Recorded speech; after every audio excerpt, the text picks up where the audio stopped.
See. I'll wait to get the notification on my own stream. I really appreciate you doing this for me. Man, even I with know the whole JB thing was a surreal moment, but I mean, it's a game I play every single freaking day as well, so it's something. with JB, it was good. It was good. I think you covered some good ground.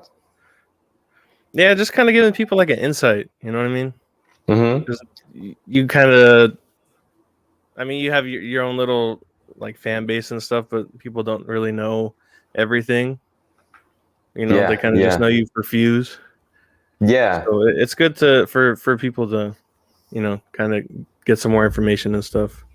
Anyways, guys, we are live with the season 8 voice actor for Fuse, Boppy P, Ben Prendergast. Hello, everyone. Good to be with you. He's given me his time for a postseason interview and to kind of get some information on him as well. So let's get into it. Okay, the voice acting. How did you get your start? I was always a musician from 12, 13 years old. I played guitar and had a lot of bands. And so as part of that, the first kind of training I ever did was like to train with this like opera singer to be like a vocalist. And so that was like the introduction to an instrument, because before then, you lost me? Yeah, real quick. It was lag. You got me okay now? Yeah, it's all good now. That's probably going to happen throughout. Yeah, you just let me know. You've been having issues for the last couple of days. Dude, we had a squirrel chew on one of our cables, and then they replaced all the cables from the modem up to the pole, and then today it's still weird. And then like aside from that, there was like issues with my PC setup, and then issues with the servers in general. But it's all good. We'll cover everything. It doesn't matter. I've learned a lot of resilience in the last 48 hours. But yeah, especially since yesterday. Okay. But that was how I started. I started singing and played.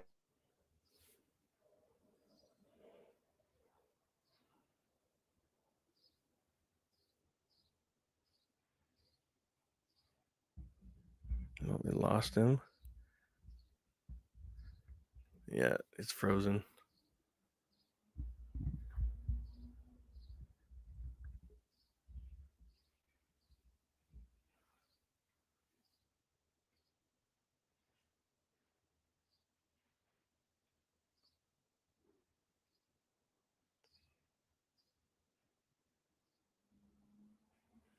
In a bunch of bands around Melbourne, and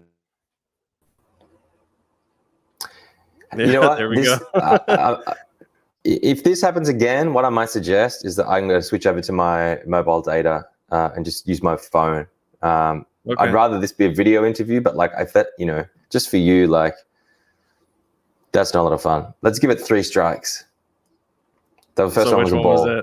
That was just a ball. All right. Okay.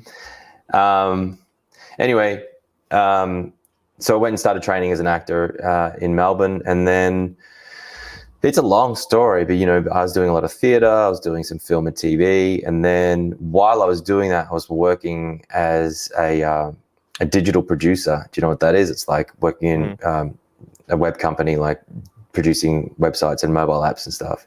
And in my spare time, my agent was sending me out for like voice.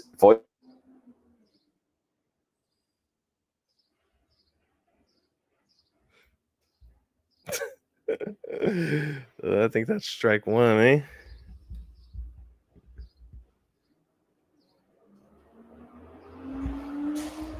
Let's see.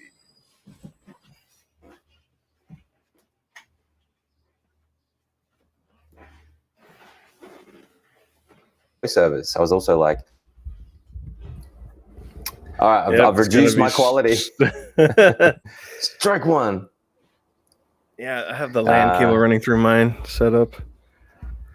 Yeah, I mean, so do I. It's just for some reason, like my mobile data is just like Spectrum over here today, like has just been in and out. It's like it's kind of interesting. Like if you can't get solid internet these days, you kind of can't work.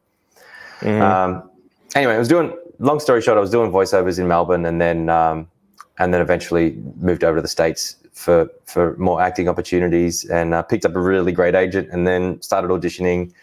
It's a long story. Like, I think it was 700 odd auditions before I landed anything decent. Like, I was doing smaller stuff. And the first thing I landed that was decent was Star Wars Resistance as General Hux. And then around about that time, I had sort of hit a purple patch, as they say, and started booking a bunch of other games, including Apex, and then it's been running on like that ever since. So, it's been a wild ride for sure. So do you kind of feel like, kind of like your big break was working on Simon Stevens' Seawall? That's a or really was that the good most question. gratifying because you did take home the Green Room Award for it? Yeah, it still ranks. It still is my most cherished and terrifying role, because it's like I can't remember. It's like half an hour, 40-minute monologue on stage about some pretty dark territory, and we toured that all over Australia. And so for a period of about 6 months, I was doing that show, and psychologically, it really did cost me some stuff. That there are sort of scars in there from that. People don't realize that when you really go there with it, you kind of experience it as that person. And so I had a bit of PTSD on the back of that, and sort of saw some help after that show. And so it's an occupational hazard, a psychological occupational hazard, to be doing works that require you to go to those depths. But then, the Green Room was amazing to win. It was a very surreal experience because I was amongst some very good company, and it sort of that shot me to some kind of notoriety in the Australian scene, especially in theatre. But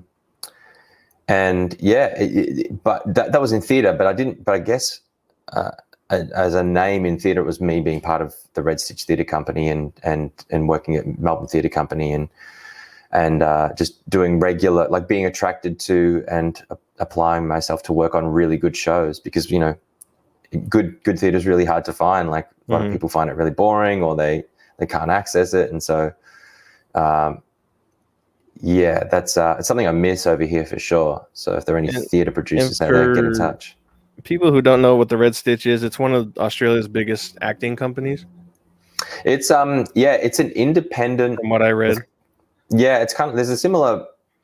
It was actually the company that modeled after it was that we modeled ourselves on was Steppenwolf in Chicago. So it's like an actor-run theatre company where the actors have more power over which plays they do, more power over who they get in to direct, and so the actors are putting on shows and getting access to the best sort of texts, and it just means you get these really great productions out of it. And Red Stitch is a really small company, like it's tiny, but it's sort of known as one of the best, if not the best, kind of independent theatre companies in Australia. Yeah, from what I read and where I pulled that Green Room Award, they said the same thing.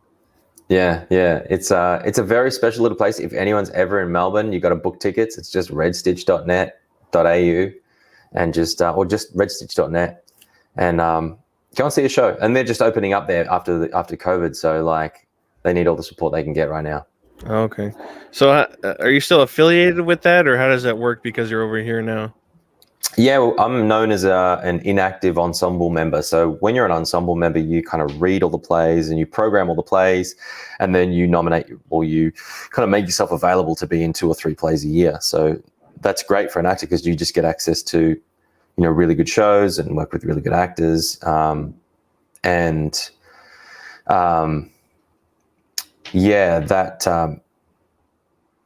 a really great place to be for an actor, because it's not often that you get to work on good scripts. So do you still use them kind of as a reference, or if people are looking for something in particular while you're over here, would that still be viable? I mean, it gives me some kind of cred, I guess, as an actor. But because there's nothing online for people to watch, they can't really see what I am as an actor. And unless you've been in Melbourne, you've never seen me on stage. But for really a good 6 to 8 years of my life, I was on stage, working, 6 nights a week, getting your 10,000 hours as a performer on stage. So it hasn't really factored into my success over here, to be honest, because just people don't know what it is necessarily unless I explain it to them. I have done a little bit of like in-class theatre here, and worked with some really good acting coaches over here. And it's interesting, the best acting coaches come from a theatre kind of angle. But yeah, LA's a film and TV town, so yeah, it's really interesting the way different industries work. Even video game VO versus like animation VO is completely different. But everybody comes from some type of acting in a way.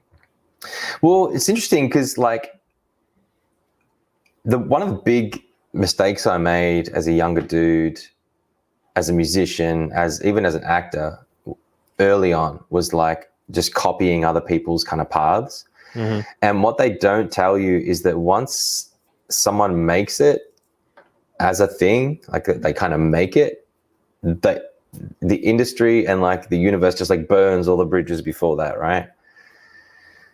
And so you can like grind away trying to be the same as this other person, but that other person kind of did it before you, and so it then doesn't become yours. You know what I mean? Like, whatever your aspirations are, Devo, it's like you're finding your own path, and that's the only way to do it.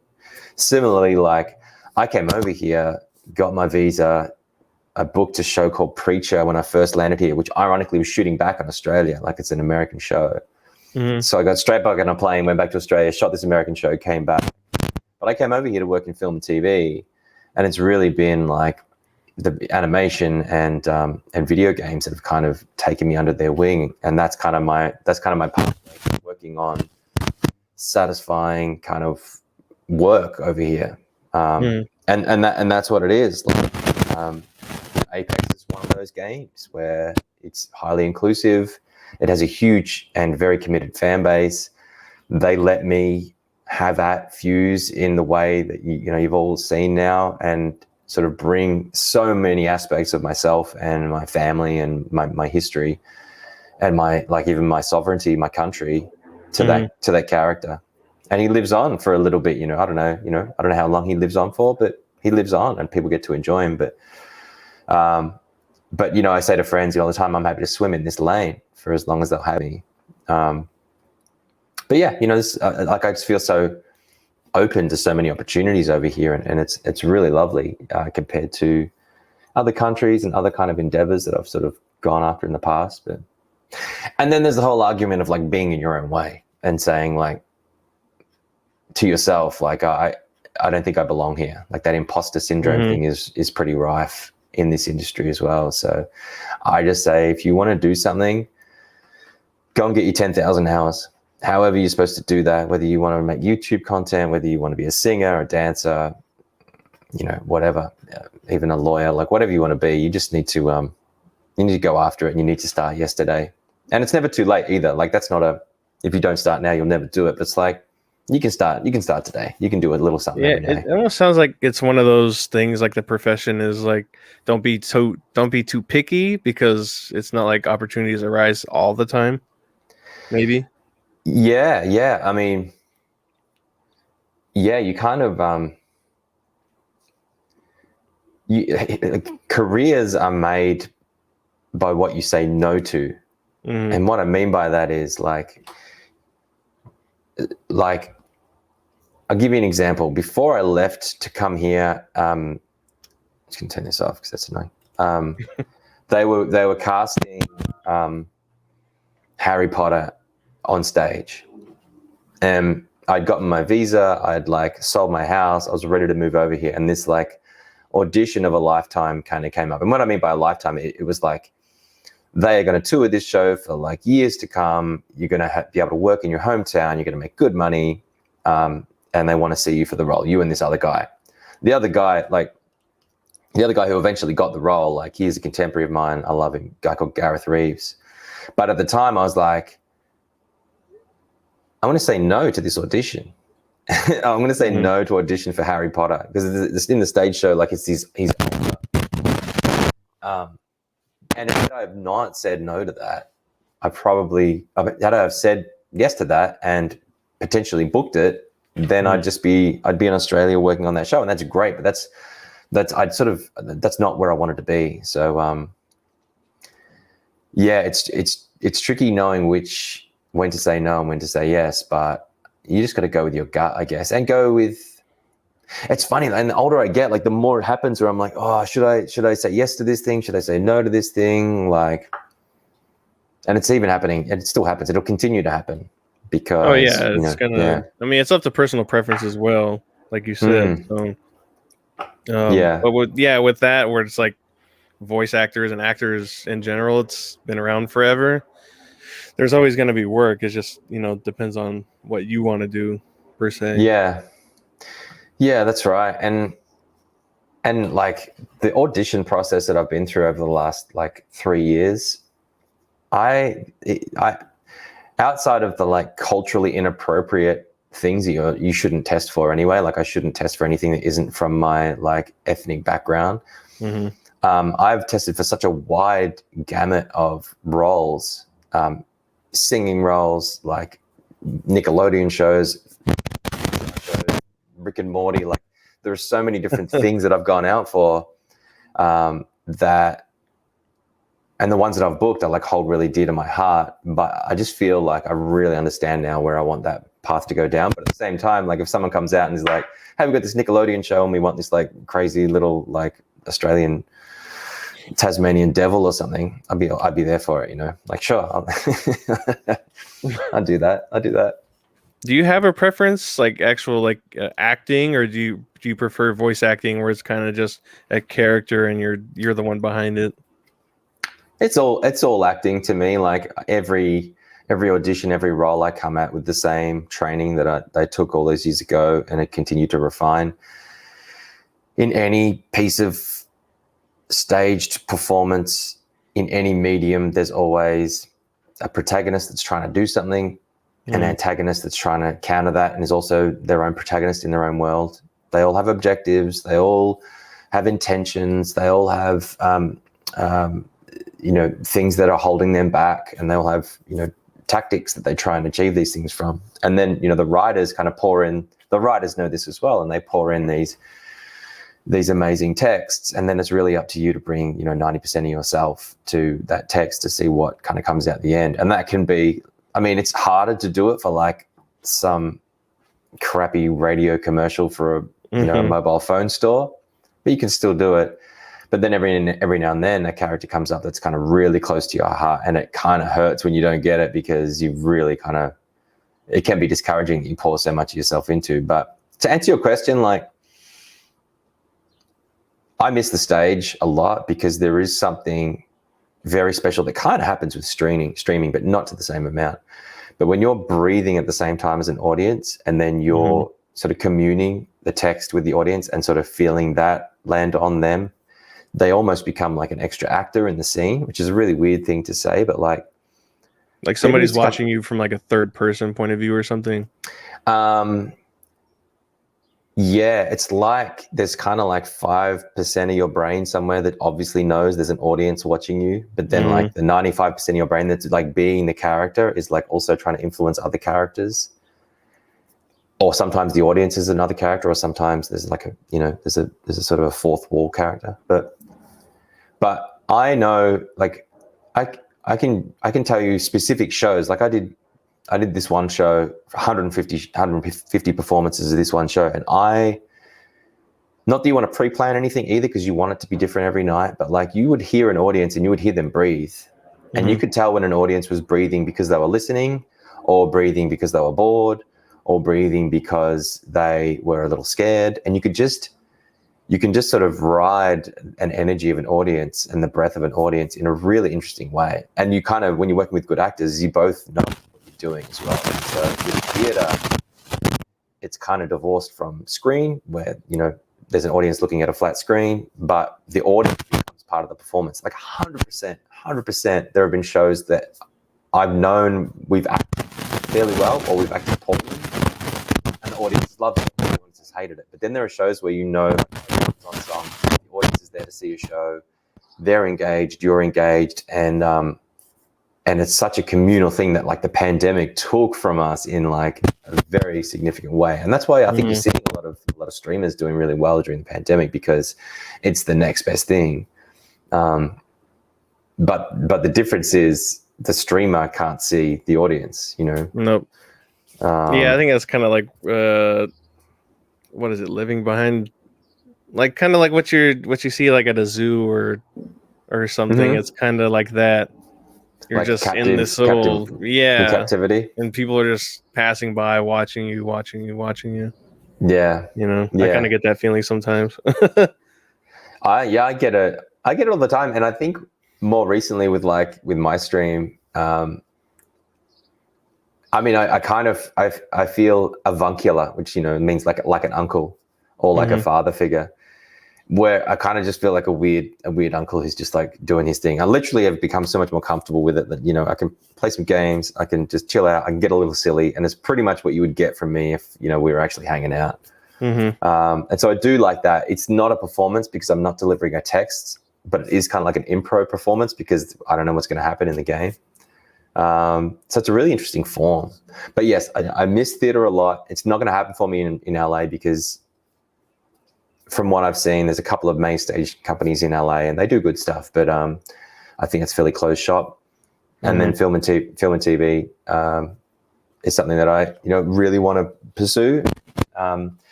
But the video game acting and animation stuff is like fun in its own right because it is just you on a microphone in a studio. And I mean, one of the more fun gigs I had last year was the Star Wars Lego Holiday Special, where that was, I mean, it's not a big set. The voice director was in there, and we all had a lot of fun, and the text was really good, and we were trying to deliver with that character. And I walked in, hey everyone, how's it going? Here's the script. Oh, what are we trying to do here? That kind of processing. Give a version, get directed, do another version, and get out of there. And like, that's bizarre. That's bizarre to have that short amount in a booth, and for it to go out to so many people, like millions of people, tens of millions of people, maybe more. I don't know, but that's a bizarre experience. So I do. I mean, but I kind of like that. I kind of relish in that. But then theater, sometimes acting to 100 people or 500 people, and that's kind of more intimate. Or some of these streamers who are acting to 50,000 people at once. Like, yeah, you kind of have to have a good personality for people to want to tune in, and kind of have to interact with everybody and stuff. And at least from what I've gathered from watching you for the last couple months and stuff, you're very, very active on both sides. Thanks, whether it's on stream and off stream, and I've had people tell me as well. So I've loved being part of this community. Got to be honest with you, it's been, and I'm not just talking about the Bobby Gang. I'm talking about how we met, like playing Game of Apex. It's certainly surreal. Certainly surreal. Have you had a shot? You been vaccinated? I think you're having audio issues on your side. Something. 1 2 1 2. Sounds like something's ruffling. How about that? Yeah, it's good. Okay, so what did you ask? I was asking if you had been vaccinated or were thinking of vaccinating. I personally, I don't think I am at all. I don't even get the flu shot anymore. So, I mean, this is like just next level type of flu, right? Yeah, it can be something else. But I think, I don't know. It's I'm with you. Like I have had my first shot, and I will get the second shot, obviously. But there are people in my family who won't, and I have no feel about it really. Either you get it or you don't. I mean, eventually it's whether it's going to go away or not, I have no idea, but yeah, I have no personal preference, but I don't shame anybody either for wanting to get it or not. There are people out there that do that. So, well, it's going to be interesting to see how some of the corporations react, like some of the airlines react. That's another thing too. I feel like travel might be limited because it's either maybe you do have to get vaccinated or not, or something. That might be a thing too. Maybe, but then maybe you can just get tested, because it's not. Yeah, like somewhere like, I know Europe is going to open up to the US, but somewhere like Australia, where they haven't had many cases at all, they are pretty strict. Like you'll have to go into quarantine for 2 weeks on your dime. As soon as you get there. But I also don't think that Australia is just going to accept on face value someone's vaccine card, because that's kind of open to, like, if someone just like, not that you'd fake a vaccine card, but maybe people would, Well, that'll be a thing too, just like fake IDs. Yeah. So it'll make its way, I'm sure. Yeah. Okay, so what else? The most rewarding thing about being an actor / voice actor? Well, I'm just going to say the trickiest thing about what you just said for a lot of actors is that voice actors consider themselves actors, and actors do voice on the side if that's what they're into. Yeah, so, I put both because you've done both. I've done my so I did the research. I think like, I actually don't care, but I know some people, I know especially voice actors who haven't done a lot of work on the stage or in film or TV, I'd be like, but I'm an actor. So I'm just letting you know, like, if you're ever talking to a voice actor, don't say, and are you a real actor as well? Because they'll probably crack shits at you. But most rewarding thing would be,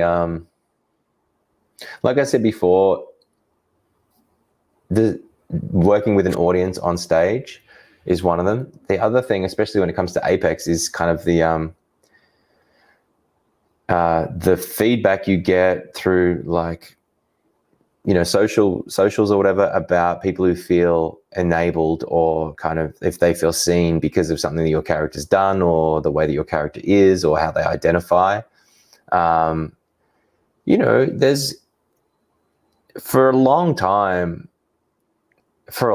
in history, like, it's been quite a misogynistic culture, all right? And in video games especially, like, the way women are depicted, like, and how they get roles and who's directing, all that sort of stuff, is obviously it's a male dominated sphere, but it feels like there's a bit of a shift, in not just in terms of the gender divide, but also in terms of inclusivity in the sexual spectrum, inclusivity with regards to race as well. And I feel like that, to me, is potentially one of the most rewarding things, is that we're now entering this kind of era where video games are leading the way in terms of like bottom line, like profits, and like driving an economy. Certainly in terms of inclusivity, in terms of like not having jerks at the top who are like just like exploiting people, although I'm sure that still happens. But it's kind of a very seen industry, and it's a very kind of self-policed industry where, like, if the players don't like what you're doing, it's kind of like, because everything is driven by online, like, you can download the game online, but if you like Google the game and like Reddit's going off because, the person who made it is a jerk, then, you just kind of can't, it's a very visible industry. So I feel like it's going to lead the way in terms of just giving everyone a good time. So that's kind of, especially with Apex, that was really rewarding to be involved in a company that does that. And then just like purely from a selfish point of view, just like when I'm playing in the game and someone like recognizes me and doesn't believe, usually it's when they don't believe who I am, and like it takes them ages to like work it out. And I tell them, like, I'm like, yeah, so I'm the voice of Fuse, and they just like refuse to believe me. I just think that's so much fun. That's so much fun, because then I can start pinging things, like pinging weird things and using their name in the ping, and that's like yeah, so much you're fun. Doing those little prank videos like Path and Mirage have. Yeah, that'd be something to do on somebody. I did one of those for EA. I'm going to do another one now that he's kind of a bit more established and a bit more established. But the other thing was, he, I don't know if you're going to get into this, but he wasn't an OP character from day one, and he's still not. He's a little bit better, but he's still not. So I'm just like, I know I'm playing with this. It's just because I don't want that to make noises. That might be where it's coming from, but it's all good. There we go. Yeah, I think I was talking about him not being OP, but yeah, it's so I don't really worry so much that he wasn't like this like world-beating meta character. I'm just having too much fun with like who he is and his kit, Let's see. Favorite video game growing up, or were you more of a sports / outside person? I was both. Like I played Australian rules football since I'm like 12 years old, right through to like in my early 20s. Australian rules football, is that? So it's kind of like rugby, but where you kick the ball more often. Like you kick the ball to your teammates. So it's basically soccer, right? Yeah, but you can use your hands. So it's like soccer and rugby. Okay. And like there's no padding or anything, and you can like bump or tackle people to the ground. So it's kind of like American football, soccer, and rugby. Is Australian rules. But it's a very there's a lot of different body types that can play the game because the positions require different body types, and the aim of the game is to kick the ball through the end goals and score as many points. Oh,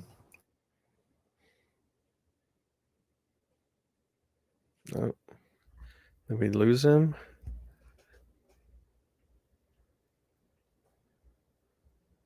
Might have lost him. Just give it a minute.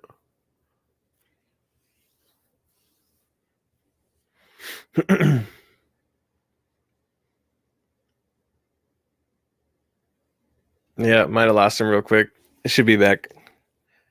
I appreciate everybody coming through. Shaggy, Fluff, Icy, Kraus, Flynn. I think that's how you say it. Thank you guys. Yeah, it's his connection. Oh, there we go. Okay. So we were good for like 20 something minutes. No, lost him again. Oh, here we go. Have you got me? All right. Yeah. Yeah, I had to get rid of the old Ben. Here's the new Ben. New improved. Yeah. Can't remember what I was saying, but I do see when I cut out, by the way. So you don't. Australian rules football. Yeah, but.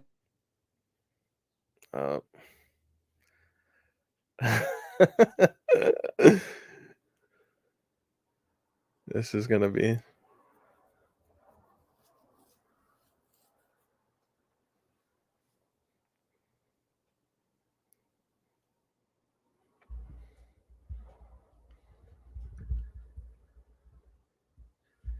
Yeah, we were good for about 20 minutes or something, it felt like.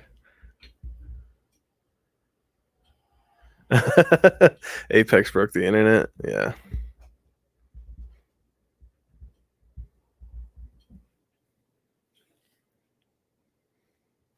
We'll get him back.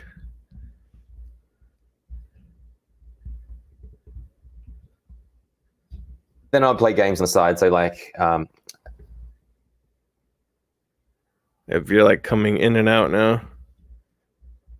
Oh, never mind.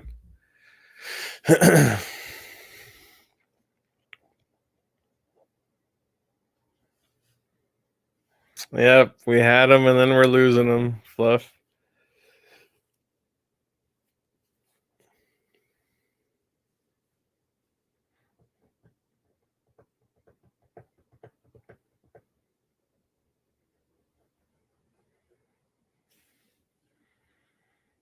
Should be strike 3. I think that's what he said. Strike 3.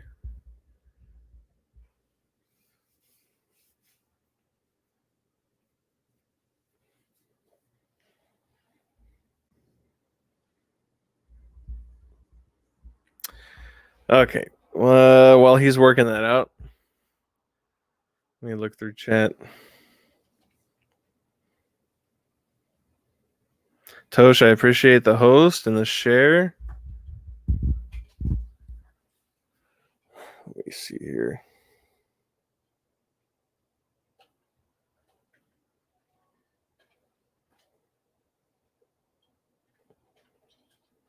Yeah, I'm not. For me personally, I'm not too worried about getting the vaccination. I don't really feel any way about it.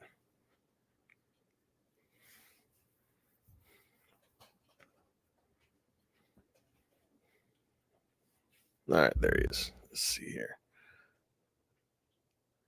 To my phone here because that is just the worst. Yeah, it was good for about 20 minutes. Yeah. We should be okay now, but like it's literally, I can see my internet mess up. It's been the last couple of days. It's been so trash. And Spectrum's not bad either. I have Spectrum. Yeah. It's The not. weirdest It's thing. not a bad company. I'm going to. 1 second, man. I'm going to fix this once and for all. Yeah, all good.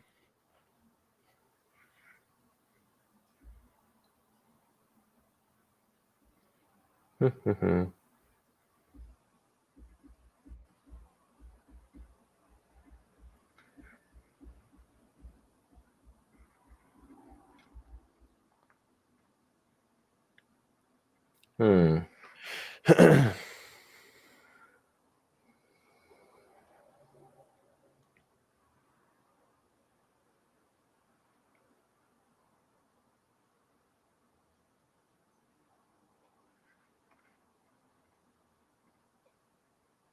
All right. I think we'll see how this goes. This is on the same network, but I can't work out how to get my phone to tether. Okay, so we were covering Australian rules football for the third time. But listen, yeah, you can hear me okay now? Yeah, we're all good. All right, man. Yeah, so then I would like hang out with friends and play games. Like, you know, I never got into the first person kind of thing with like Counter Strike or whatever, but I played a lot of single player games, and then I had an Xbox. I played a lot of Quake Arena or God, and then like later on like Skyrim and Fallout and all that sort of thing. So I played a lot of first person games, but Apex is the first like FPS game I've properly played, and I'm addicted, man. I love it. Yeah. No, I mean it continues to grow. I mean, it's one of those. I mean, people are switching over from other ones like PUBG, Fortnite, and Warzone, to Yeah, play. So it shows something be for the interesting to see what future. happens with arenas too. Like it sounds like it's just another mode that might draw more of an audience. Yeah, it's fun. I've only played 2 matches in it, but it's definitely something. It's different. It's something I think the game needed. Yeah, Then it's there to stay. It's not just an LTM. yeah. Um, so you were kind of like half and half. You would be okay playing outside, sports and whatever, but at the same time, you would kind of not be necessarily a gamer, but you would enjoy it as well. Yeah, and I think I mean, I played a lot of car racing games as well, like a lot of Forza, a lot of Need for Speed. Had the racing wheel at one point because I was actually into that when I was sort of in Australia. I was into that a bit, sort of modifying cars and track racing cars and stuff. So I was into Forza. Yeah, it really was like when it was Tony Hawk's. What else did I used to play? And then even going back, like PC, old school, like adventure games, like you'd have to be pretty old to remember some of the games I played. But like, yeah, I used to just. My dad used to bring his computer home from work. That was the thing. It'd be Oh, Friday okay. night.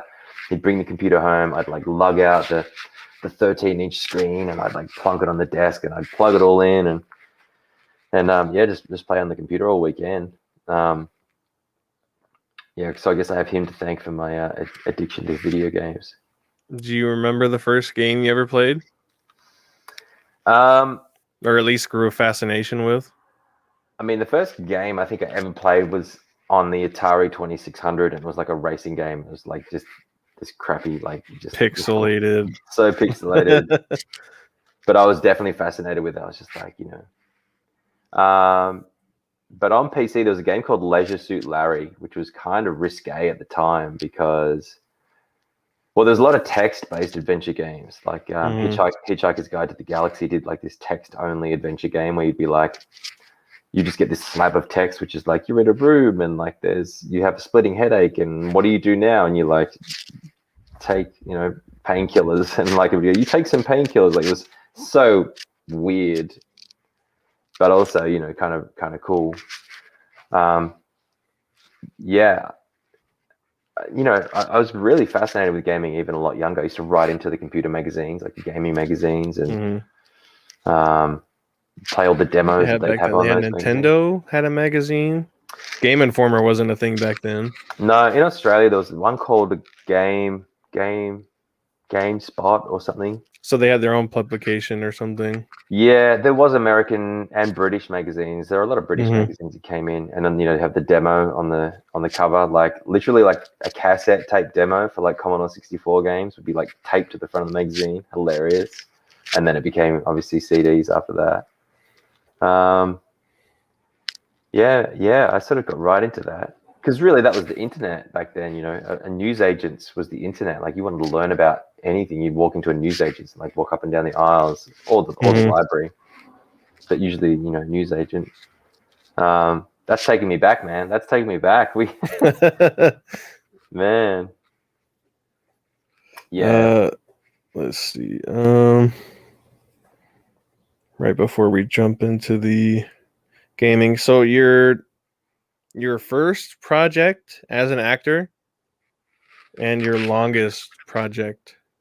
My first project as an actor was, what was the name of it? I got cast in this short film and I literally had to play a cop, and it was something bad, like Where She Lies or Where She Sleeps or something. And my good friend at the time, who's no longer with us, R.I.P. Nathaniel Kelly, he was my friend. He was the other cop in this, and I had to walk in and go something like, she's dead. We found her in the blah, blah, blah.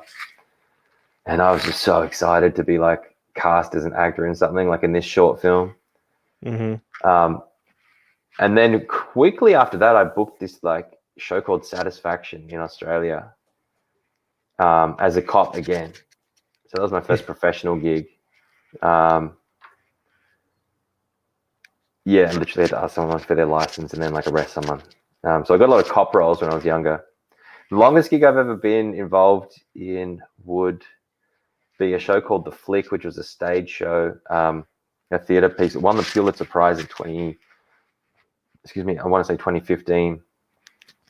And we did 150 production, 150, 3 productions of that and 150 performances. And that went over like 3 years, 3 or 4 years. Yeah, that's it. Nice. Okay, so let's get into the Apex stuff. So, for the people who don't know, how far ahead of season 8 did you know you would be voicing the new legend? I want to say end of season 4, start of season 5. So that was like May of last year, April of May. I think I had an audition maybe in March, and then a callback in April, and then I lose track of time. But I think May I knew I was going to be the voice because I started playing. I knew I had the callback in May because I started playing season 5, which was Loba. Yeah. So yeah, I was like, what is this game like?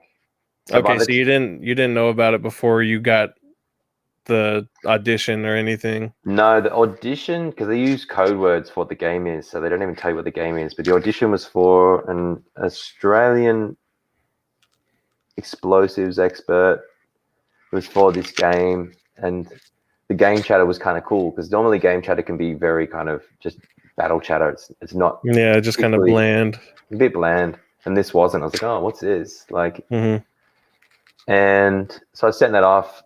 Like, I was sending upwards of 80 to 100 auditions off that at that time a week. And off it goes, like, all right, forget about it. And then, my agent called me. He's like, oh, they want to see you for a callback for this game. And it's like, do we know what this game is? And he's like, oh, that's right. Because I thought it was, I thought I was auditioning for a Batman kind of game. And I thought I was auditioning for like a Suicide Squad. That's what I thought it was. Because Yeah. I looked up Australian explosives expert and what's his name? Not Captain Kangaroo. Captain, can't remember the guy's name in Suicide Squad, who's like literally an Australian explosives expert. I'm like, cool. I booked Suicide Squad. That was after the callbacks. After the callback, that's when I found out. But Captain Boomerang. That's what they said. Oh, good. Lady Fluff. Thank you, Lady Fluffykins. Yeah, so, but no, for the callback, I did know, actually, because the callback was, it was pretty cool. Just met, like, Sam and Amanda and Tom and Manny and Eric, the voice director in that callback, and they were just like, they sort of pushed it and pushed and pulled the character in different directions. Because I think I might have had him as less of a larrikin early on. Like, I think, if I remember correctly, I had voiced him a bit older, a little bit safer, and a little bit less Australian, if that makes sense. A little closer to my accent. And then during the session, I'd sort of made a conscious choice to really push him into where he kind of eventually ended up, which is, much more ochre, much more kind of bit more of a larrikin. And then once I booked it, and then that was the direction we wanted to go, I knew I did a lot more research into how to make him more like that as we went into the record sessions. The record sessions, I think, were in August. June, no, that can't be right. May? Yeah, May, June, July, August. I think my callback was in August, and then I had recorded all the lines for season 8 in August. Yeah, and I'm guessing you had to do that from home, right? Because this is pandemic August. Yeah, but we went into a COVID. I went to a studio, so a COVID safe studio. Sort of met someone at the door, scanned the temperature, go into the studio. There's someone else behind the glass, so no one's. They've sterilized the booth. Because you're pretty much just in a studio. Yeah, and it's a decent. So you're separated anyway. Yeah, and like the thing about that is, you don't like. I did the trailer. I voiced the trailer for season 8 in the booth. But as Fuse, like, I have different physical things that I do in order to arrive at Fuse for some lines, and certainly arrive at different energy levels for, like, whether it's in the heat of combat and you're pinging something, or whether it's just like you're running along and you're pinging something. That's a different level of energy that you voice. So for Mozambique here, that's kind of done 4 or 5 different ways, depending on the situation of where Fuse is in the game.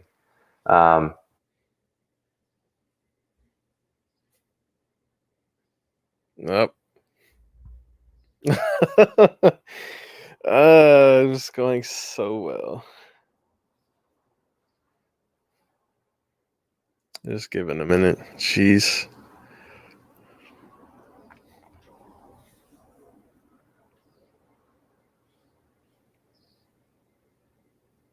Yep, another. Yep.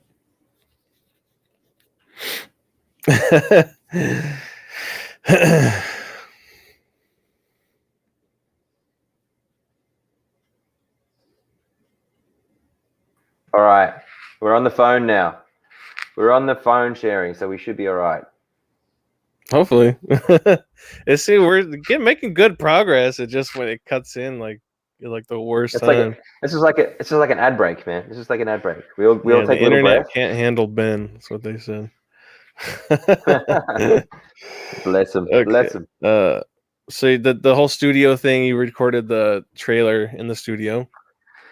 Yeah, the trailer was in my home studio, and everything else has been out to either their main studio here in LA somewhere, or out in Burbank. There's a second studio that they use. So Yeah, and I like to be able to move around. Is what I was getting at, basically. What I was rambling on about was you kind of need to be physical with Fuse as well. Otherwise, he could be a bit sort of settled, a bit too settled. So yeah. Yeah, I've seen with like I mean even just like voice actors from like animes and stuff, they kind of use postures and everything to kind of get where they need to be at and stuff like that. Well, what's funny is when you come to do what I call your effort sounds. So being hit or being punched, being burnt, Yeah, I would dying. think you can't just stand in one place like because it's Yeah, kind but of bland and it's not. There's nothing behind it. here's the thing: you can't make any other noise when you do those noises. You can't like go. You can't. Otherwise you pick up this sound in your mind. So there's this weird choreography that happens where you sort of go like you're doing all this. I mean, I do anyway. I don't know how people do it. I'm sure it's the same way. At Yeah, least, from what I've seen too. So, look, so much of it can happen with so much of acting can happen with breath as well. You can really cheat someone being in a panic by the way they breathe, or someone being in physical distress or exaltation or whatever in the way they breathe. So you can kind of cheat most things, but in my experience, like I've actually tried. I remember once, I thought, I had like one of those exercise bands, and I was like, all right, I'm going to use this as like in order to inform how much effort I do for things like yeah. And so I'm doing this session, and it's going really well, and then the voice director's like, because they can't see you, and they're like, are you sitting on a ball, or are you like standing on something that's like squeaking? And I'm like, oh no, it's this thing. Like, this thing was making the noise, so like all of those takes are gone. You just have to like pretend, and even then, like you can't have. I've worn puffy jackets into sessions, and like you can't hear that, or when anything that ruffles or moves, yeah. When I used to eat dairy, like dairy is a terrible thing to walk into a session with because your mouth noises are so much worse.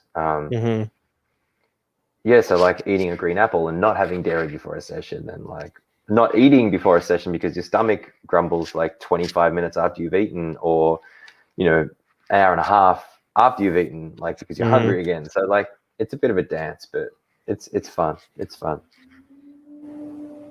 Okay, so do you feel like this could be the biggest project you'll ever work on due to it being a battle royale and seeing no real end in sight as far as time goes? No. No? No, I'm already working on other stuff, but biggest in terms or of time, longest project, I guess. maybe longest. I mean, yeah, I hope so. I think Apex is going to surprise a lot of people in terms of its longevity. I really do. I think despite how hard it is to launch a new season and keep things up and running, and you're at the mercy of, servers that don't behave or whatever, the bottom line is the story team and the devs and everyone at Respawn are kind of proud of the game and really want to take it to new and interesting places. And I say no a bit flippantly because I know I'm working on stuff that's coming out that's in a different sphere and will probably be bigger.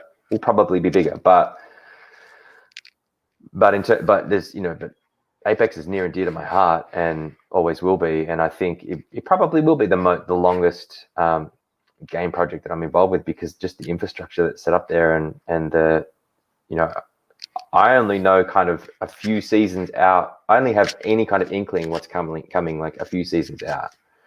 So there are voice lines that I've done for season 10, Did 11. they tell you what season this is going to be used for? Or is it kind of just like they pick and No, they choose will. like which one? They'll tell you. When I was doing these lines for Fuse back in August, I'd be going, Trident over here. And I'd be like, what's a Trident?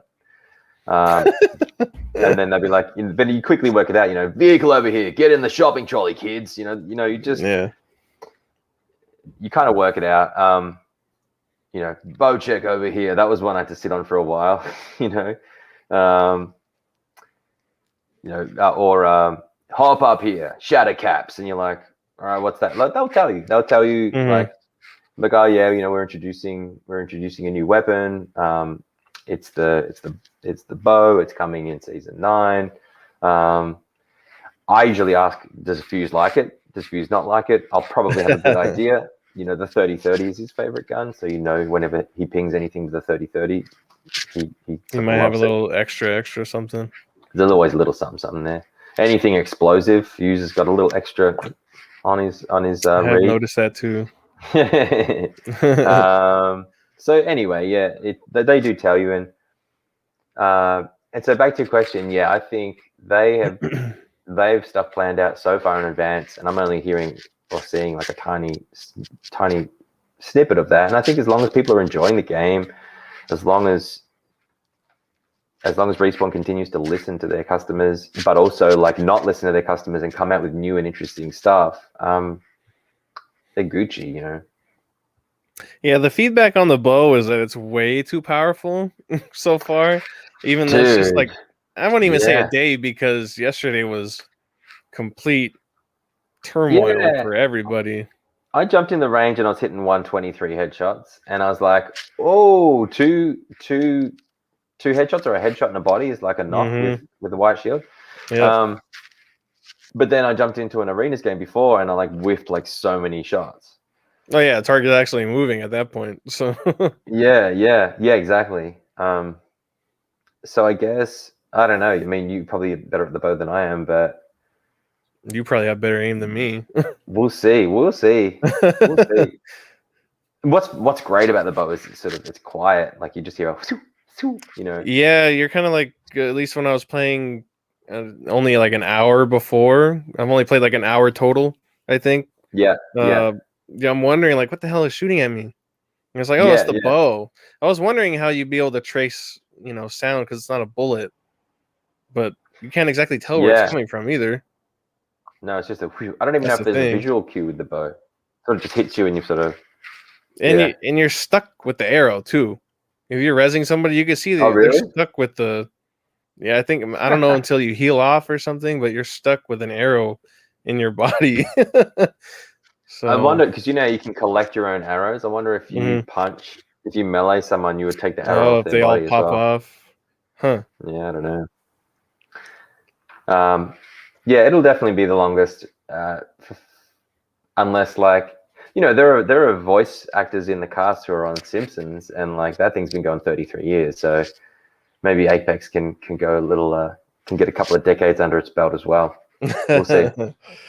How do you feel Respawn did with Season 8 as a whole? I think they knocked it out of the park, and the reason I pause is because there were some issues early on. There were some issues with servers early on. Nothing like yesterday or whatever, but like once it all settled down, I think the other thing that crept in, obviously, okay, so you got Fuse to deal with, and he wasn't OP. They absolutely nailed him as being not part of the meta, but definitely part of like the mix. All of their trailers and all of the like launch stuff was fantastic. They just launched Olympus the season before, so they were kind of rolling in with like tried and true maps. I think the battle pass was a lot of fun, and I'm trying to think what else happened. The cage, the boxing, did it come in season 8? No, that was season 7. No, season 7. So season 8 would be like the Caustic takeover, the ship in the back, the new spotted lakes and everything. Yeah. People like adopted that pretty quickly. Like I still don't fully know how to play that area. Like I usually just land high and like have a mad scrap and then try and get out of there. But I quite like that area. Getting rid of like the bunkers was a good idea. I never used to like to drop into the bunkers. That's just me personally.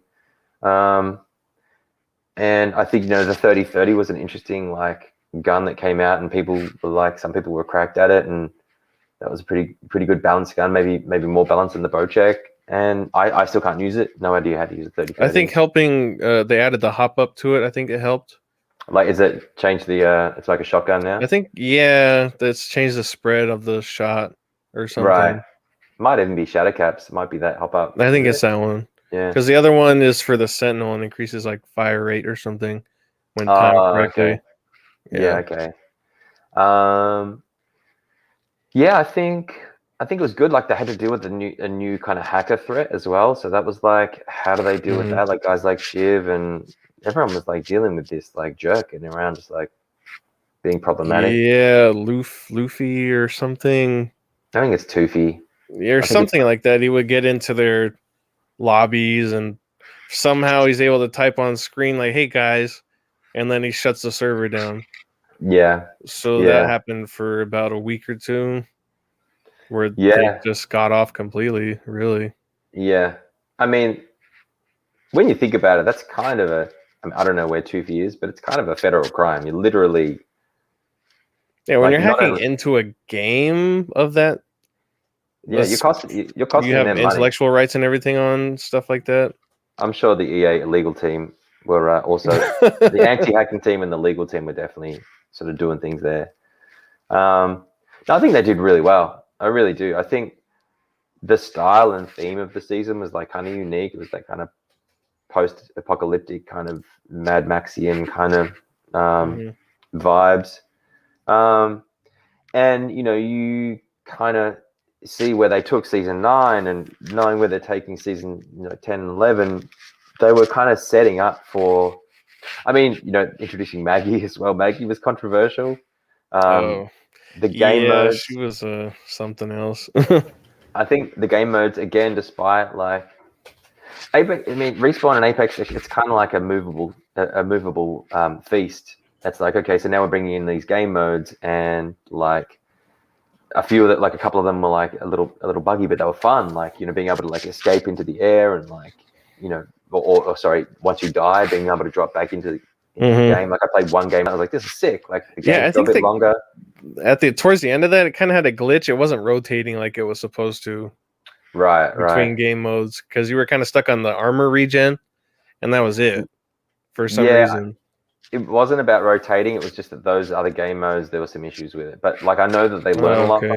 from those games. Like and I think, I mean, I don't know how far back they go with this kind of stuff, but the fact that you now drop into a game with like some armor and a helmet and some heals is like, okay, and they're removing a lot of white stuff from the loot pool is like, okay, they understand that people are getting better at the game, they're getting more skillful. The skill based matchmaking is hard to implement when there's like Yeah, I mean, 200,000 today I was people playing playing the against game. Masters players, dudes that have like 32,000 kills on one character and almost 3,000 wins. I don't nowhere Yeah, near that.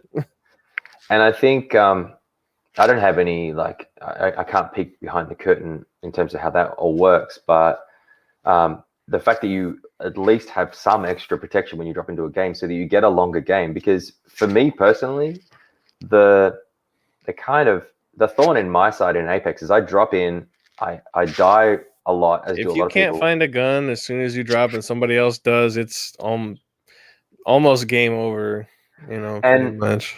and the thorn in my side is not necessarily dying straight away. It's the loading back into the lobby, clicking a button, waiting for Then a you have to match, wait.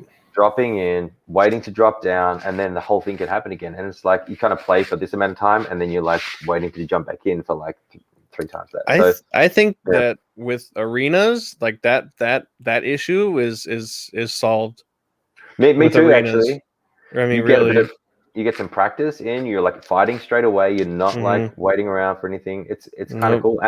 And what's great about arenas is you kind of then after a bit you're like, I think I want to go play some battle royale now. Like you Yeah. kind of want to go back to a longer That form. could be a warm up or something, but I mean, Yeah, I think that fixes that issue. Same with me. Same thing. yeah. Um, so I think that for me it's a 10 out of 10 because it's my character. But I think for most people, if they really thought about it, it's at least a 7 or an 8 of a season. Mm-hmm. But I wasn't there for season. Like I hear good things about season 3. I wasn't OG. Like I wasn't here for the first season when people like. But I've seen video of first season. I was like, dude, like Yeah. trying to compare the game now to what it was then. It's like you're just like there's just nostalgia talking, Mm-hmm. But yeah. I guess, and then you look at we're in the middle of a pandemic. So, you know, the Rampart season 6 was like, people thought the world was ending. People thought that was the end of humanity. And they shipped a game? Are you kidding me? So, you know, and then Horizon, and then Fuse. So, and now Valkyrie is, you know, this studio knows what they're doing. It's just like every now and then they get caught out with these issues. But yeah, I don't remember there being an issue with this whole loading, not loading, but jumping into the season. I can't remember that happening with season 8 like it did yesterday. Nothing like season 8, it was kind of like you downloaded it and you were ready to go. From what I remember, I don't remember this much frustration. No, definitely not like yesterday. But I think, no, you know what? Maybe you're right. You know what actually happened to me at the start of season 8 is my socials just like melted down. So I'm thinking like start of season 8, something went wrong. It was like my entire life in socials just went. Like my phone was just like literally like dinging, like it sounded like something was wrong with my phone. It was hilarious. Twitter actually pops up and says, "Hey, something's happened to your social account. Do you want us to notify you less? Do you want to switch on this like high demand mode?" And I'm like, "What is that?" And like I switched and I was like, "Oh, now it's not dinging." So that happens when, you know, you're the voice of a season in 8 days. Nice. Let's see. Were you content with the time and effort they put into Fuse, his backstory, his gameplay, his artwork, the way he looks, and the voice lines that you did do? Yeah.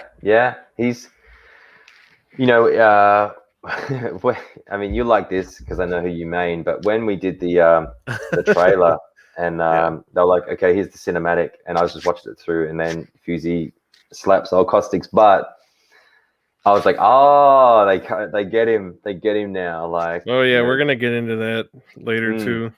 So I think, you know, the writing on the even his backstory and all the comics and his backstory with Maggie early on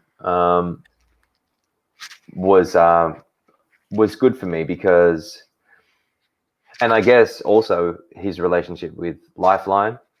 His relationship with Mirage and his relationship with Bloodhound is something that kind of comes through in the comics, but also continues on as the seasons go on. So, yeah, I think they had to kind of introduce. They wanted to introduce a Grenadier. We get that. They wanted to continue to sort of be ethnically diverse, so they bring in like an Australian, and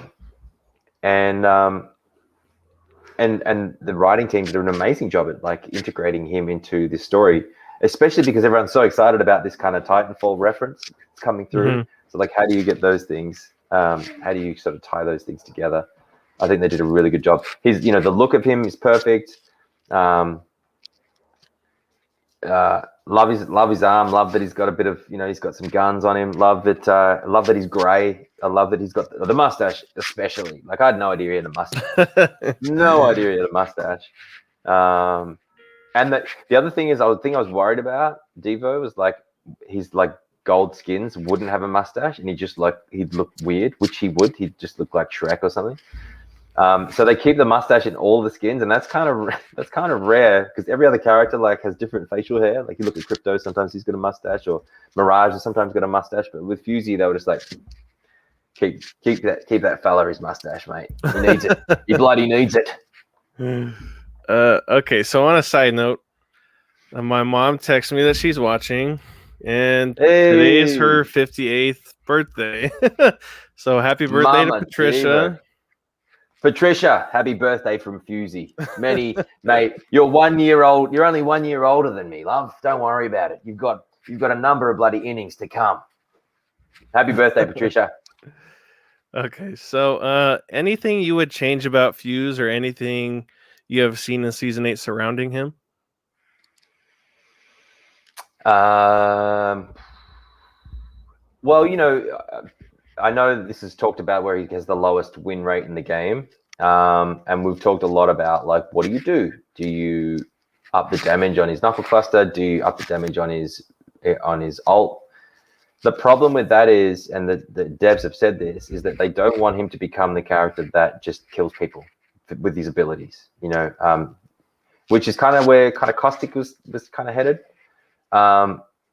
And so what they've done for season 9, which is kind of perfect, is they've given him an extra knuckle cluster hit. And I've been playing with that. And the great thing about that is not that you can just like spam someone twice, but you can actually create like a diversion and an attack in the one, in 2 kind of fires of that. Or you can fire one out, approach, and then fire your second one when you know where someone is.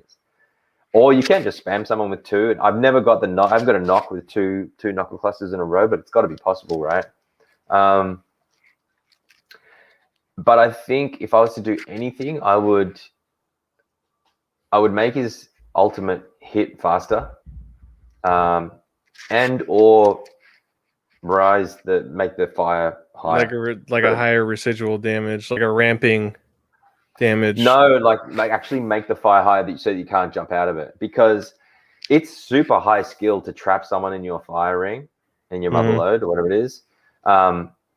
And so if you do that, the reward should be that you now have a better chance of knocking someone. And what I'd also add to that is like in Caustic's gas, you should be able to see your teammates, and you should be able to see a shadow of the person inside the flames. Yeah. So it's kind of, I mean, even if as a teammate or something, it's hard to kind of see through it, to kind of get your bearings and everything. But I think you should be able to have like a line of sight. Yeah, that's right. Otherwise, he's not a mobility character, so actually tell me this. Does the Caustic and Gibby still have fortified? Yes. They didn't lose that.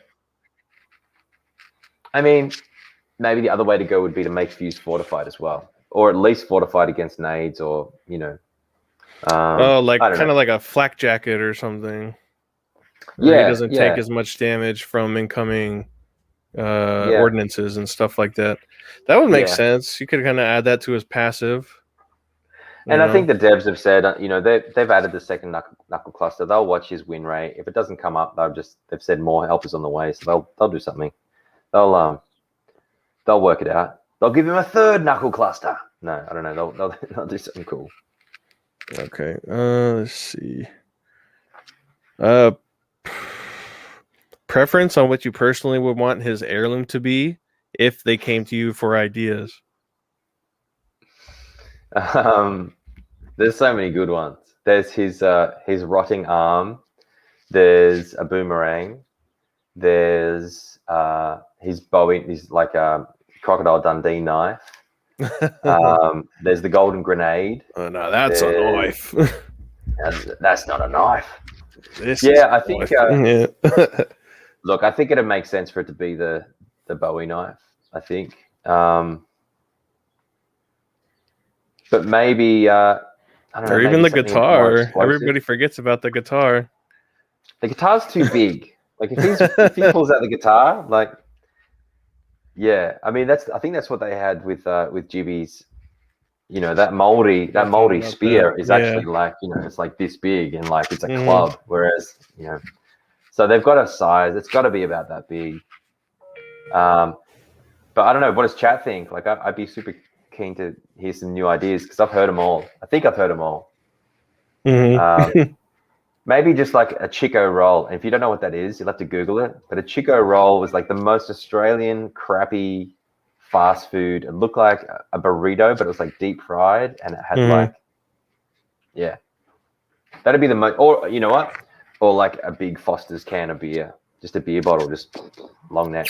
Yeah, those are all. I mean, if they came to you, I mean, throw it all out there. Yeah, it'll be a while before we see an heirloom for Fusey, I think. Yeah, probably not till season starting in the double digits. Yeah, he's so far back there, Okay, so as of today, Fuse's pick rate is at 2.6%. So he's really? He's 12 out of 17. If you had to persuade somebody to pick him, why should they? Well, I think he's a lifestyle. He's a meme. You get to run around and just like Apex is such a stressful game. You know, it's such a stressful game. There's so many sweaty people out there. When you've got one guy out in the field, it's just like, no worries, China. Come over here. Come on. Cheer up, Charlie. Come on. Good on you, buddy. Here you go. Have a bloody nade. I'm sending out a bloody another nade. When you've got someone who's just like an Aussie, just getting it done, changes the mood of your squad. That's what I'm saying. Plus, he now has a double knuckle cluster. I'm telling you, don't sleep on that. Do not sleep on that. The other thing is, if you haven't played as Fuse often, then my tip for you is to get in there, and once you've got your ult, pull up your ult and use it for recon. Like, that thing is like an 8x zoom or something. You can get some really long range view of what's going on. You know, try it once or twice and see how you go. See how you go. But definitely don't sleep on Fuse, because if he's not already going to be like a bit more OP this season, he will be by the end of the season. Yeah, for me, the second knuckle cluster was a big thing. I'm probably not going to pick him as much, but it's more enticing, I guess, to the normal player. Also, like, I'm getting much better at sticking the nade from distance. So, like, you know, you're a distance behind cover and there's someone in a building, you can get 3 nades into that room like pretty quickly. And that's another thing with Arena and him being able to launch projectiles. You know, with the map being so small as it is, it might be more viable to use him as well. Yeah, so start training with you, sending your grenades out in the firing range. Definitely going to pay off. So with that 2.6 pick rate, you shouldn't feel that bad. You are ahead of JV and Johnny. Oh, really? So next time you give him a ring, your character who's at 13th? Who's 13th through 17th? Read them out to me. Let's see. I did the research earlier, but I know you're ahead of Caustic and Crypto. Johnny. Poor Johnny. Just can't buy a trick. Okay, let's see. So you're ahead of Revenant, Caustic, Crypto, Rampart, and Watson. Watson? That's a surprise. I thought she was like... And this is, okay, so I keep having this conversation with people too. I feel like when she kind of fell off is when they mess with her pylon. Okay. Where it's not stationary, it doesn't last forever. Now it's only 45 seconds or something. That's a huge change. She's still viable. She's the character I've played the least, for sure. For sure. Maybe next to Rampart. I played a bit more Rampart, I think, than Mirage is mine. Yeah, I played a bit of Mirage at the end of season 8. He's pretty good. I was going to ask you something. So 2.8%. That seems like so low. So Wraith and Horizon, what percentage do they have? Octane's in first at 13.6. Okay. Let me see. It's got to be Wraith and Horizon, or the other way. Bloodhound's in second at 12.6. Wraith at 11.4 in third. Lifeline's at 9. Pathfinder at 8.9. Valkyrie at 8.6. Bangalore at 7.5. Horizon at 6.3. Wow. Okay. Yeah. Gibraltar at 4.2. Loba at 3.5. Mirage at 3%. And then you have Fuse at 2.5. All right. Well, but it's just pick rate popularity. Yeah, but I would see. I think I see him being more viable in arenas. Honestly. Yeah, maybe. And Lifeline. I imagine Lifeline's gonna. Someone was saying her new double res is like OP, and I knew that. I had a feeling that was going to happen.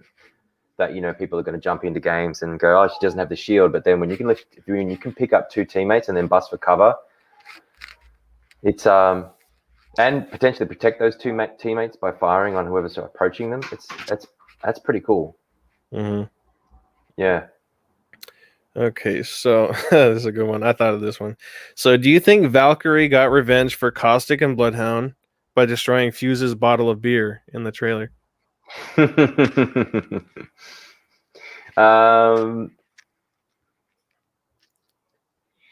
Yeah, I think she did, because I think in subsequent like trailers or whatever, she also like, does she not like finish Fuse in one of the trailers or something? I don't know. It just kind of ends with her shooting the arrow through the bottle. But also she says, "Tell the devil Valkyrie sent you." So she kind of reclaims that line that Fuse took when he was like, "Tell the devil Fusey sent you." So I think, Oh yeah, I don't I haven't really thought about Fuse's and Valk's relationship, but I really like Valk. Like I really like that character. I love her skins. Like I like what Erica has done with her voice lines. And yeah, her kit's really cool as well. Like it's my favorite kind of character is like a gliding or a flying character. yeah. Yeah, that's cool. Yeah, she's really cool. Let's see. Where is it? Do you have a favorite voice line, and could you say it for the audience? Um, I think it changes every single day. The one that I'm really liking at the moment is "Hands off. That's a present for Fusey." That is a good one. I've always liked the one. Hey mate, don't have a cry over it. Oh, mate, don't have a cry. I bloody hardly touched you. That's a very Australian thing. Australians kind of, well, certain elements of Australians don't like people who show too much emotion, or or who complain, or and especially on a football field, like playing that Australian football field, if you like knock someone down or tackle someone to the ground and they're like, they call out in pain or whatever, that's a good little like comeback. Yeah.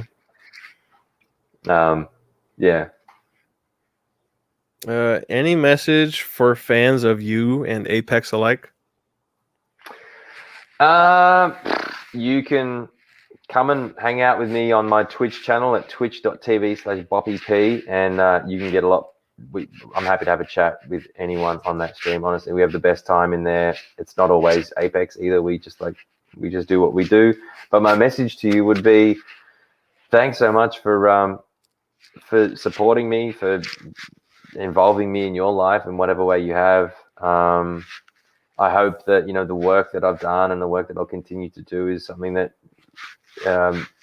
educates you, enlightens you, just entertains you, and yeah, look forward to. I'm and stay tuned, because the problem with like this job is that you're always like waiting for the next bit of news to drop, and you're like, oh, if only I could tell. Not just for Apex, because yeah, there's also, oh, if only I could tell them about this thing coming in season 9, or. But there are other games, other projects that I'm involved with that I'm excited about as well. So yeah, we're going to go on a little journey together. So I'm glad that you're on board now, and we'll continue to get at it. Nice. Okay, so last, let's see, viewer questions. Do you have time? Yeah, of course. Okay, blank 2020. When can I meet Darren DePaul? When can they meet Darren DePaul? Yeah, I guess at the next Comic-Con. That dude is busy. He is busy. I don't even know if he does cons, but if he does, get along, because he is a gentleman of the industry. I know. I think I said earlier that we were gonna catch up and have a walk, because he literally lives like, I want to say, like a 5-minute drive that way, and there's like a little walk near us. I'll make contact with him and have a walk now that the pandemic is kind of sort of coming out of that, and I'll sort of be fully vaccinated. I'll be more comfortable hanging out with people, and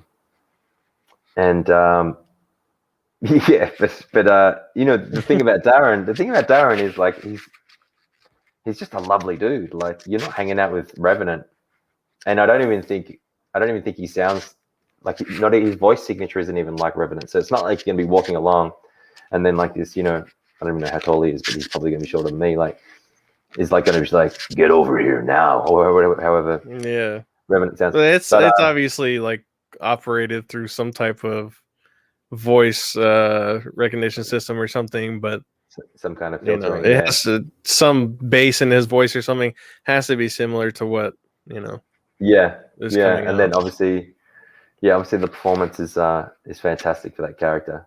Yeah. But when can you meet him? Was it blank 2020? Mm-hmm. Just get onto his socials and see what he's doing. And yeah. Okay, and then from Lady Fluff, Ben is my hero. Any suggestions on Hey. how I can go about getting voice acting roles after I finish my acting classes? All right. So, Lady Fluffikins, hello to Nora, hello to Boppy the teddy bear. Look, I would say the first thing you want to do is get a decent microphone, not a USB microphone, but get like a microphone and a preamp, and get online. You can do and like set up a little booth, like put some blankets up in your room, whatever. And online there are some like free auditions that you can do for video game add-ons or like DLCs or whatever, and just start getting those scripts and just start auditioning. Like there's no other tip. And again, like I was saying at the start of this, my path was to do that, and then I ended up in a different sort of taking a different path after that. I actually left that because it didn't work for me, because I was spending a lot. By the time I had my agent, I had multiple agents at the time, but by the time I had that, I was like literally auditioning 8-9 times a day, and it was too much. And it was like partly crap, and it was partly like high end, and I felt like I was spreading myself too thin. So literally, just like you've got to start somewhere. I think there's a thing called Casting Call Club, CCC, I think, and there are people looking for like anime, or they're doing their own little cartoons, or they have a YouTube channel and they're just wanting voices for that. And just get used to being and taking a script and personalizing it and seeing what you can make with that script. And then the whole other side of things is mic control, and like knowing how far away to be from the mic, and how to breathe, and how to not make voice noises. And you'll hear it all in your cans. You will hear what your voice actually does when you try and voice a script. And the first the first couple of hundred auditions, you go, I suck and I'm no good, and that's fine. You allow yourself to be bad, and like anything in life, allow yourself to be bad, and you'll eventually develop a skill if you have a passion for it. So if you're not already like skillful like naturally, so yeah, good luck there. Good luck. Can't wait to see what you do.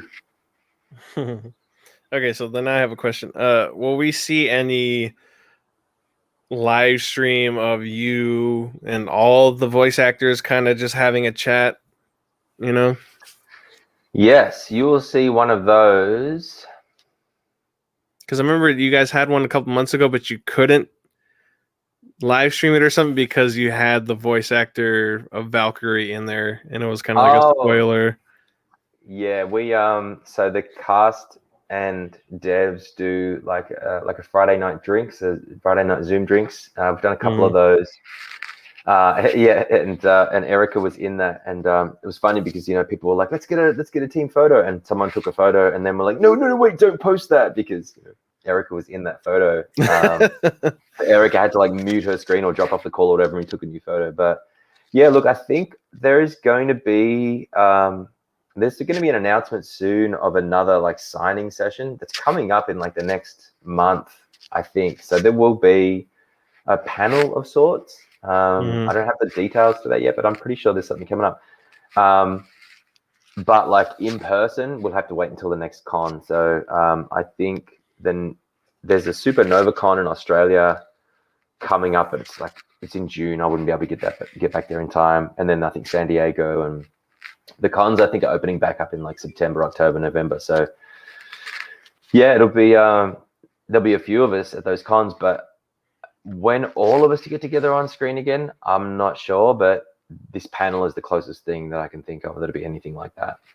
Yeah, I was gearing more towards that kind of Zoom type thing where it's like each of you and and like everybody kind of just chatting amongst yourselves or whatever, and then having just people as I guess fans as like us and stuff like that, just being able to kind of watch. Yeah. You know what I mean?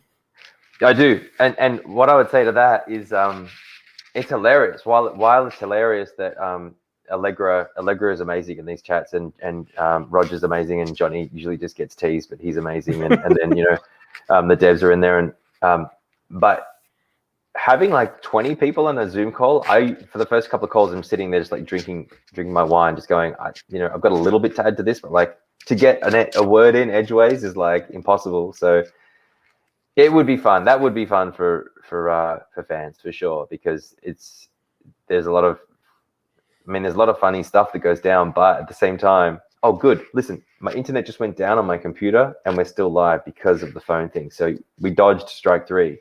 Oh, it's all good. We're almost done anyway. Just a little bit more. But those chats are hilarious. They're so fun.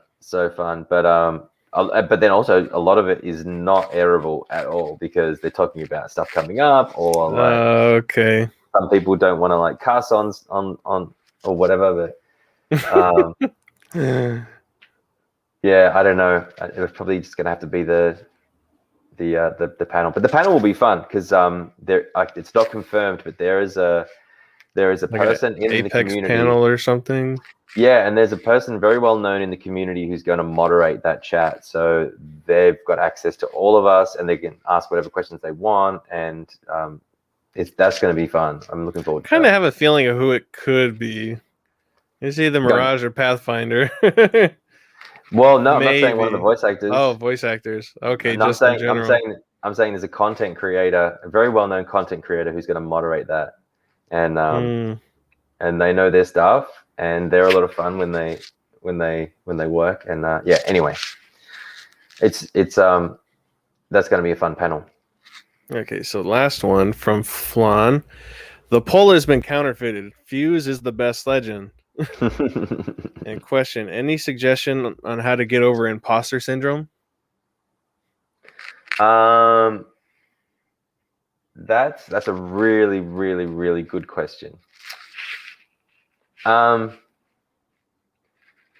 best answer, because I suffer from that like a lot. Not so much. Certainly not with Apex. Certainly not with the voice work that I'm doing now. It's happened to me in every new endeavor that I've got into, whether it's music, whether I'm on stage, whether I'm walking on set to do a film or TV, in video games. It always happens. The bottom line is everyone feels it. So if you walk into a production, even if they're really well-established actors or people in your field in the room, they're worried that they're not as good as what they used to be. So they carry they what do you call it? They hide it better than all of us, because we learn how to hide. Our ego helps us like learn how to hide embarrassment or nerves or whatever. Or they might not genuinely feel nerves, because just every time they do something, it like kind of works out, and so they've got this sort of confidence. But everyone feels it. You're only as good as your last gig. So like, I've been on things. I did a film years ago with Ethan Hawke, and I read about that. I sensed it from him, and the stakes aren't that high for him on this particular film I did. This is a really well seasoned. He gets his craft. He understands it. He works like. He's been doing it for really a long time too, and some big time roles too as well. He's one of the best improvisers I've ever seen on set. Like, here's how good he is. It was the end. There's the last scene in this film, and we were rolling camera on him, and it's like the big exposition scene. Like he's got to tell the audience and this other character that he's talking to why he did the things he did and what's going to happen now. And it's like the end of the film. It's a complete like resolve of everything that you've watched for the last 90 minutes. I'm watching him, and we must have rolled on like 7 or 8 takes. That was it. But on every single take, he would improvise some of his lines. They always made sense. They were always interesting, because he was the character. He'd done so much research, and he was right in amongst it. And every single one of those takes you could use, and it would have made sense to the lore and to the story. But at the end of the day, there are people like Laurence Olivier who got stage fright later on in their careers when they're on stage, because they thought that it was over for them. They'd been successful. So there's like, it happens on both sides. Mm-hmm. The biggest tip I would say is just trust your inner 8-year-old. Your inner 8-year-old put you in that place for a reason. You have the passion to be in that place. You've done all the hard work. Really, the best performance we can do, whether we're an athlete, whether we're an actor, whether we're like in a courtroom, whatever, is to let it all go and trust yourself, and then trust yourself, because you got this. You really do got this. You've got to trust yourself. And that's when it gets tricky. If you have like anxiety issues, or there are other people in your ear saying you're not good at something, or you're in your own ear saying you're not good at something, you have to kind of get out of your own way and just like trust yourself. So, and then like I now I don't have imposter syndrome unless I walk onto something new and exciting that I haven't done before. And even then, after like 5 or 10 minutes, the experience kicks in. Those 10,000 hours kick in, and you're like, all right, I'm here. I know what I'm doing. I might still be a bit nervous. I might like say stupid shit to castmates or whatever, but I'm like, I'm good. So get experienced and then trust yourself is what I would say. Okay, so the regarding any of like the films or anything that you've done, would you recommend, if you can find it, would you recommend something that we watch that you've worked on? Like Seawall or anything like that? I don't think you can find Seawall, not my production anyway. There is if you want to, I mean, Andrew Scott, who plays Moriarty, and a bunch of other things. He's been in Bond now, and he's quite an amazing actor. He did the original Seawall. So you can find Andrew Scott's Seawall online, and you'll get an understanding for what that production is. The only other thing you could check me out on is go and see Predestination. That's the film I was talking about. You could check me out on Preacher. I was in season 4 of Preacher. And otherwise, you can't see any of the theater that I've done. So okay, I guess that's all ahead of me. You know, that's all ahead of me. But I'm sure there's a way to find it somewhere. Yeah, it is filmed. Like a lot of that stuff was filmed, but it sits in like some archive in like the Australian Theatre Archives or something. But, it's always nerve-wracking when they bring cameras into a theatre, because it's never the same thing, and it's in this huge wide, and like mm-hmm. you know, the audience is much closer than the camera, so it's like, what are you actually capturing when you know, it's not that kind of medium. You can't just put a camera on a stage and it be the same thing. But yeah, plenty of stuff ahead, my friend. Sounds good. Well, that's it for the interview. I really appreciate you taking the time to do this. We had some issues, but we worked through it. We call Spectrum and work something out. But I really appreciate you doing this, Ben. And Thanks, I'm sure my audience and your audience does as well. Thanks. And so your audience, they know that you got to go to twitch.tv/BigDaddyDevo. Go and drop a follow for my guy over there. Thank you so much. He's got this. Where can they see the other interview with JB? That's on there as well. On there as well. Highlighted. All right. Yeah, this will be highlighted as well. So yeah, both of those you can watch you or him. Nice. So, all right, man. Well, I guess I'm gonna see you around a lobby somewhere soon anyway, right?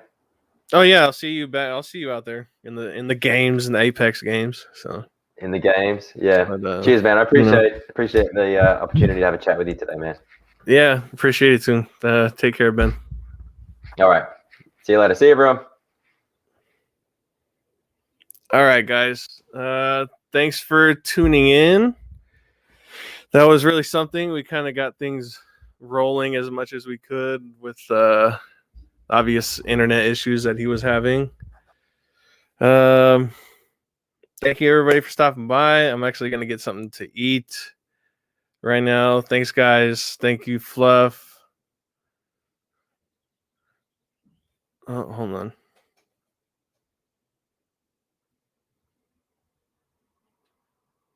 Oh, shit. Anyways, thanks, guys, for stopping by. Fluff, Kraus, Jose, Flan, everybody. I'll see you online, most likely, streaming or something. Peace out, guys.